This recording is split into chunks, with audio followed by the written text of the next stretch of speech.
1 Samuel chapter 8. As Samuel grew old, he appointed his sons to be judges over Israel.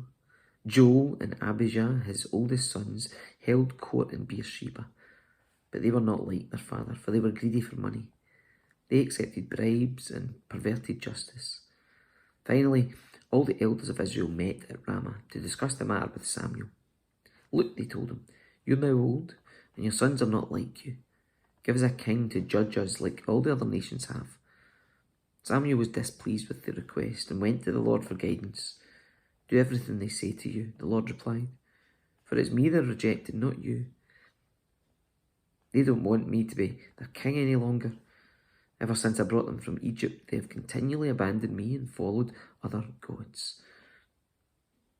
And now they are giving you the same treatment. Do as they ask, but solemnly warn them about the way a king will reign over them." So Samuel passed on the Lord's warning to the people who were asking him for a king.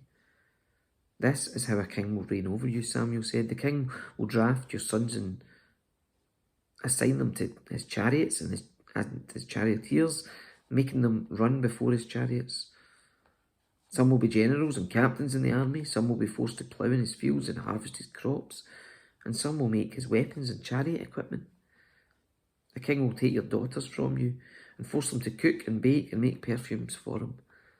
He will take away the best of your fields and vineyards and olive groves and give them to his own officials.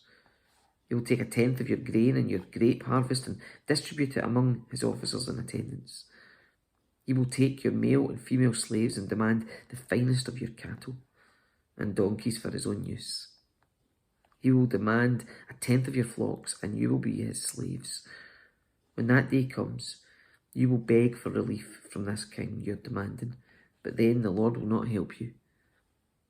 But the people refused to listen to Samuel's warning. "Even so, we still want a king," they said. "We want to be like the nations around us. Our king will judge us and lead us into battle." So Samuel repeated to the Lord what the people had said, and the Lord replied, "Do as they say and give them a king." Then Samuel agreed and sent the people home.